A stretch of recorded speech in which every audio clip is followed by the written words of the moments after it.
Alors ce matin, on lit un passage qui se trouve dans le Sermon sur la montagne, c'est dans Matthieu au chapitre 7, donc une longue prédication de Jésus.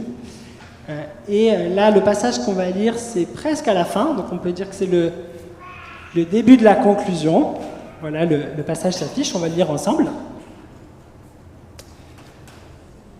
Donc c'est une parole de Jésus.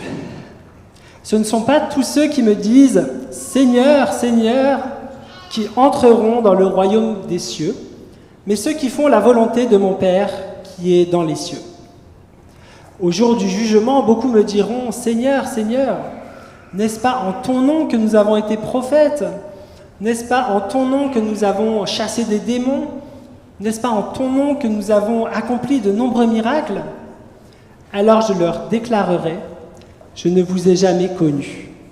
Allez-vous-en loin de moi, vous qui commettez le mal. » Amen. Voilà, on a des paroles assez dures, assez radicales de Jésus ce matin. Si vous commencez à avoir un petit peu l'habitude de venir, vous savez que j'aime bien choisir ce genre de passages parce qu'ils nous mettent en difficulté. Et en général, on n'a pas trop envie de les lire. Alors, que nous dit Jésus? En fait, le début, ça commence bien.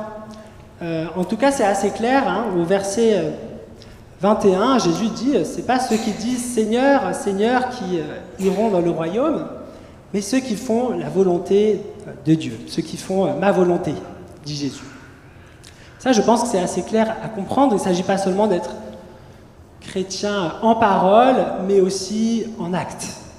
Il ne suffit pas seulement de prier, d'invoquer Jésus pour finalement être proche de lui.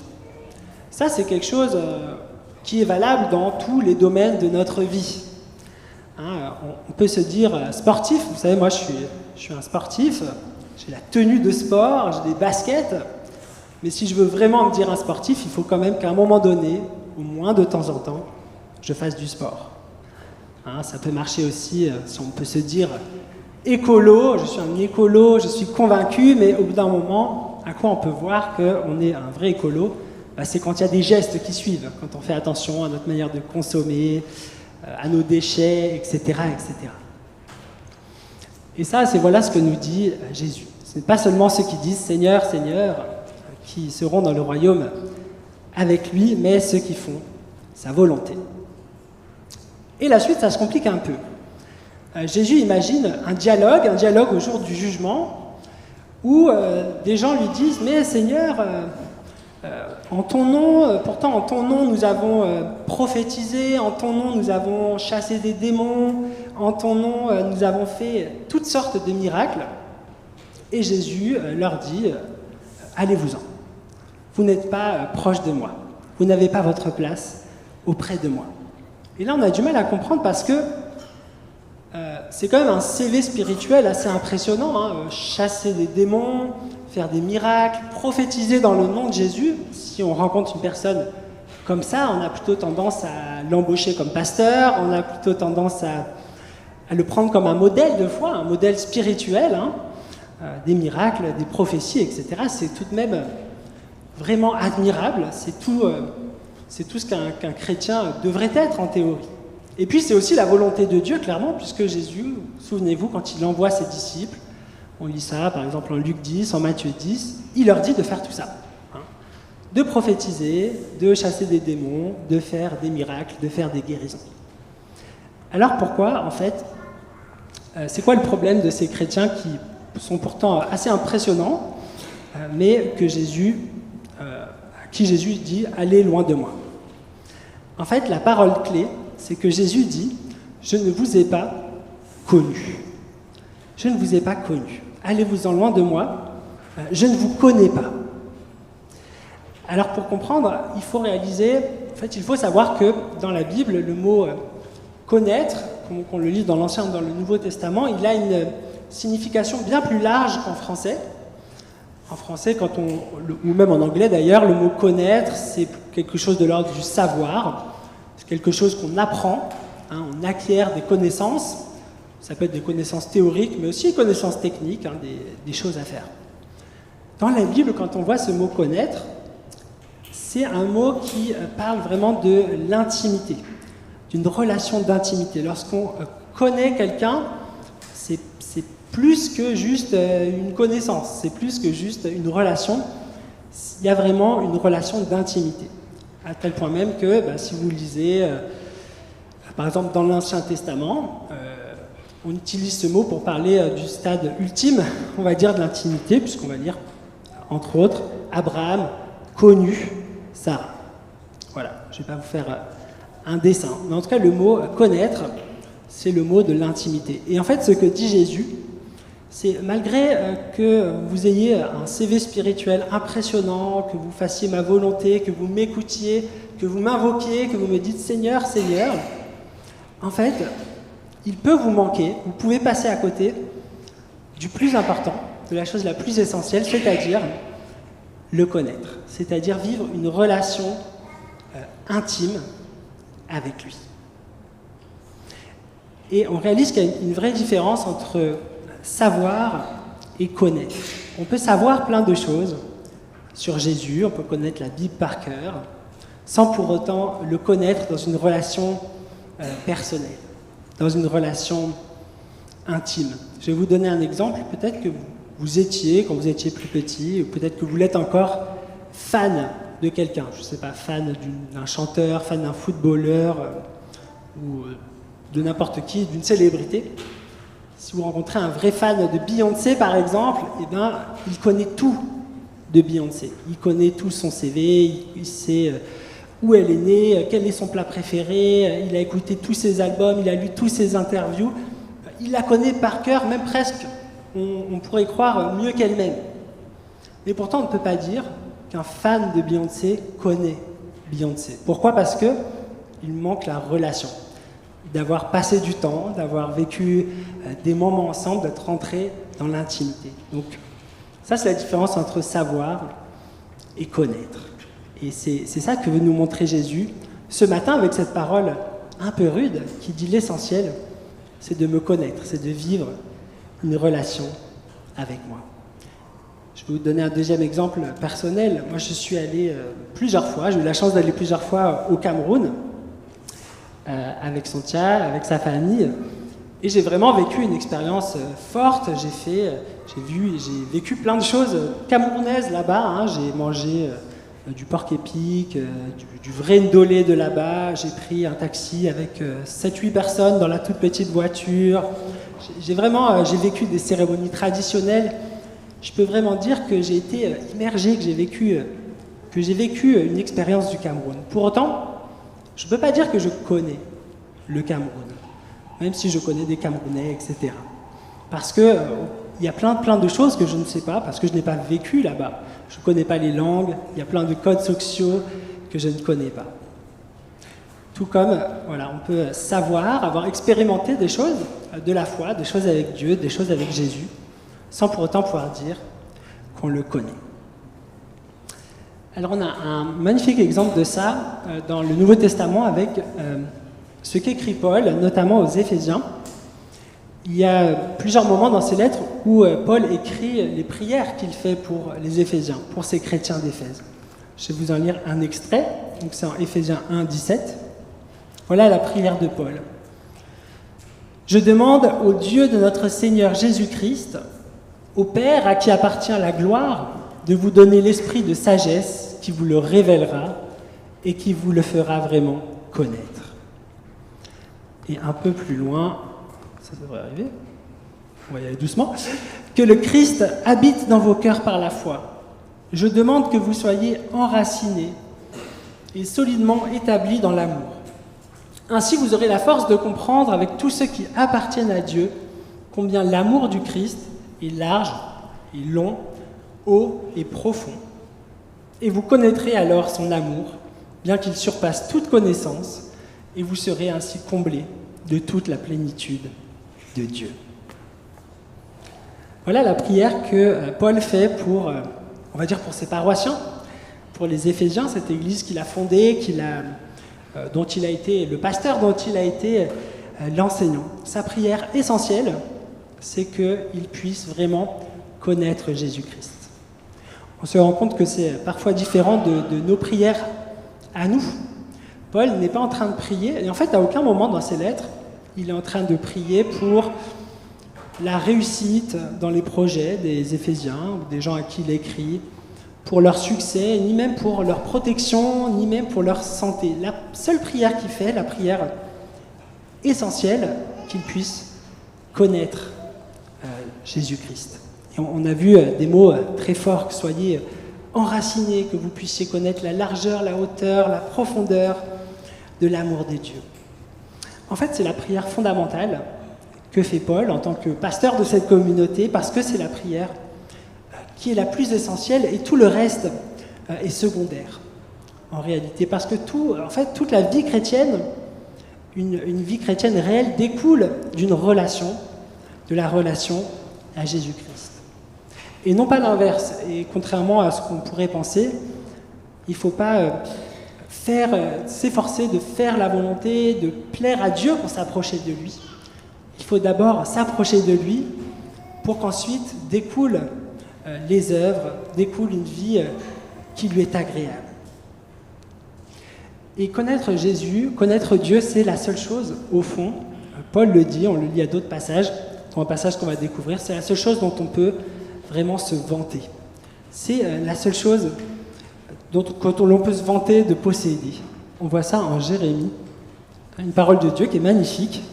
Voici ce que déclare le Seigneur, que celui qui est sage ne se vante pas d'être sage, que celui qui est fort ne se vante pas d'être fort, que le riche ne se vante pas d'être riche. Si quelqu'un veut se vanter, qu'il se vante plutôt d'être capable de me connaître. D'être capable de me connaître. Paul va raconter, il a fait cette expérience qu'il va raconter dans sa lettre aux Philippiens, de sa vie avant sa rencontre avec Jésus-Christ. Et il va expliquer combien il était un homme satisfait de lui-même. Il écrit qu'il est né juif de la tribu de Benjamin, circoncis le 8e jour, qu'il était irréprochable dans sa conduite de la loi, qu'il était devenu pharisien. Il raconte en fait à quel point il était, aujourd'hui on dirait un bon chrétien, un bon juif, un bon religieux qui fait tout ce qu'il y a à faire. Et voilà maintenant comment il parle de cette expérience. Donc je vous ai un peu résumé le début. Pour mener une vie conforme à sa volonté, prescrite par la loi, j'étais devenu irréprochable. Mais ces qualités que je regardais comme un gain, donc celle d'obéir à la loi, celle d'être un juif, un pharisien, ces qualités que je regardais comme un gain, je les considère maintenant comme une perte à cause du Christ. Et je considère même toute chose comme une perte en comparaison de ce bien suprême, connaître Jésus-Christ, mon Seigneur. Et il rajoute un peu plus loin, la seule chose que je désire, c'est de connaître le Christ. C'est un bon slogan. La seule chose que je désire, c'est de connaître le Christ. Et en fait, vous voyez que l'expérience qu'il a fait, Paul, lors de sa conversion, c'est de passer d'une vie très religieuse, où en fait, il n'avait pas du tout besoin de Dieu, à une vie chrétienne, où la seule chose qui compte, la seule chose dont il a besoin, c'est d'être proche de lui. Parce que Paul, quand il était un pharisien, et ça c'est valable pour tous les religieux encore aujourd'hui, en fait, il n'avait pas besoin de Dieu. Son Dieu, c'était la loi. Son Dieu, c'était un bout de papier. Tout ce qu'il avait à faire, c'est d'obéir aux commandements, c'est de faire les rites quand il faut, c'est d'être né juif, parce que ça, c'était indispensable aussi. Il n'avait pas besoin de Dieu pour être irréprochable. Et avec sa rencontre avec Christ, il a réalisé qu'en fait, c'était tout l'inverse. La première chose à rechercher, c'était une communion avec Jésus, une intimité, une relation. Et ça, vous pourrez chercher partout, c'est vraiment la seule religion dans le monde qui dit ça, qui dit que la chose la plus importante, la chose première, c'est de vivre une relation d'amour, une relation de confiance avec le Seigneur, et les actes en découlent.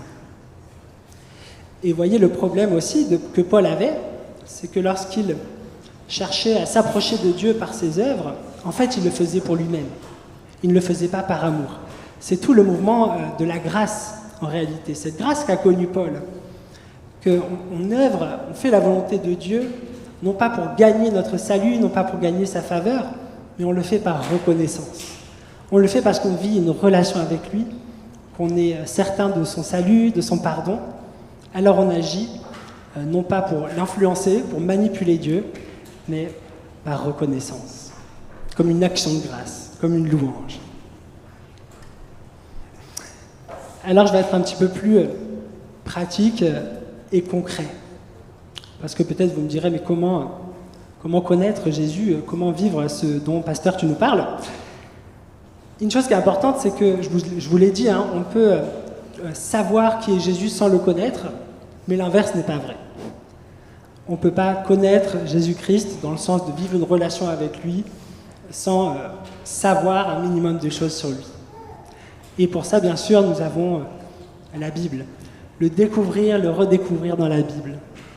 Je suis content, Arlette, que tu sois là ce matin, parce que j'ai pensé à toi en méditant. Jeudi dernier, à l'étude biblique, tu nous as dit, tu as témoigné de combien lire, semaine après semaine, approfondir un évangile. L'évangile de Jean, ça t'avait nourri, ça t'avait fait grandir, et ça t'avait rapproché, en fait, de Jésus-Christ. Nous avons la Bible pour cela, et bien sûr, nous avons aussi la prière. Et je dirais aussi une prière qui soit consistante. Je ne sais pas si c'est un anglicisme quand je dis ça, mais à l'opposé d'une prière qui ne soit qu'une vie de prière de circonstance. C'est vrai, la plupart du temps, quand on prie, il y a des circonstances qui nous amènent à prier. On a des choses à demander à Dieu quand ça ne va pas, quand on a besoin d'être consolé, quand on a besoin d'être guidé, prier pour des autres, ou bien sûr prier pour louer Dieu, pour le remercier, pour une bonne nouvelle, une belle chose dans notre vie. Mais je pense qu'il est bon aussi de prier simplement pour passer du temps avec lui. Comme on le fait avec des amis. Sans doute que Dieu, il a un peu cette sensation qu'on a, vous savez, quand on a un ami, un membre de notre famille qui ne nous appelle que quand il a besoin de nous, que quand il a besoin d'un service. Et pas simplement pour passer du temps avec nous. Voilà. Je sais, quand j'étais étudiant, en général, quand j'appelais mes parents, c'était que j'avais de l'argent à leur demander. Voilà. Dieu doit ressentir un petit peu la même chose. Alors, je vais terminer avec ça. Comment savoir, en fait, qu'on vit une relation de connaissance avec le Seigneur Jésus? Je pense qu'un des moyens de savoir, c'est que connaître Jésus-Christ, c'est quelque chose qui est en fait global dans notre vie, qui va nous englober à la fois l'intellectuel, à la fois l'émotionnel, à la fois le relationnel. Et ces trois choses doivent aller en même temps. Un impact à la fois intellectuel, émotionnel et relationnel, et en fait l'un ne va pas sans l'autre.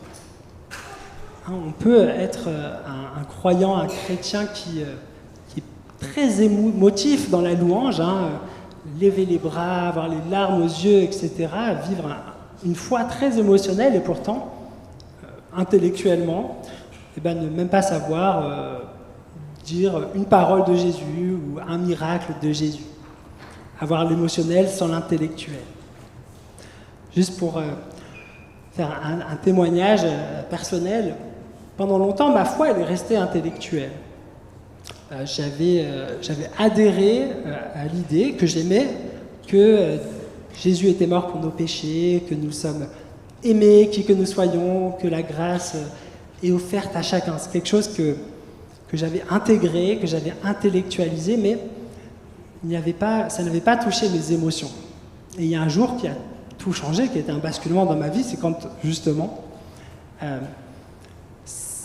le fait que Dieu m'aime, c'est plus devenu seulement une information, mais c'est quelque chose qui m'a touché.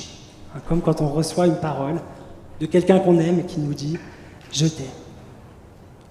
Voilà, et bien entendu, ça doit aussi impacter, et là on revient un peu au tout début, au verset 21, sur nos relations.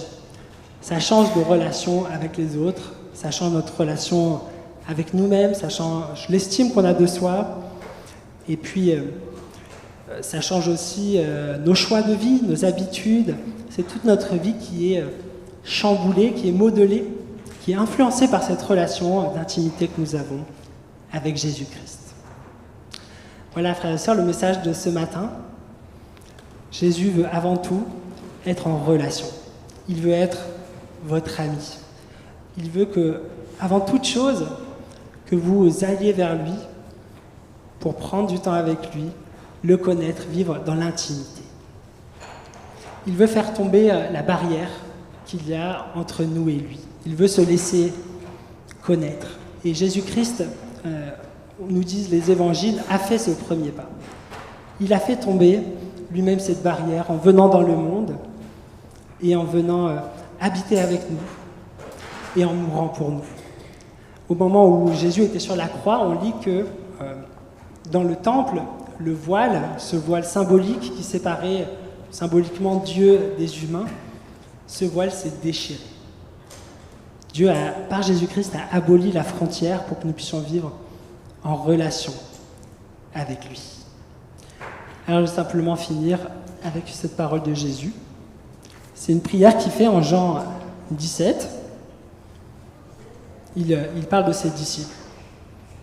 La vie éternelle, c'est qu'ils te connaissent, toi le seul vrai Dieu, et celui que tu as envoyé, Jésus-Christ. La vie éternelle, c'est qu'ils te connaissent, toi le seul vrai Dieu, et celui que tu as envoyé, Jésus-Christ. Voilà, frères et sœurs, la vie éternelle, elle commence ici, elle commence maintenant, lorsque nous nous approchons de Jésus-Christ, lorsque Jésus, c'est plus seulement quelque chose que l'on sait, que l'on apprend, que l'on intellectualise, mais qui devient une relation vivante, une relation d'amour. Amen.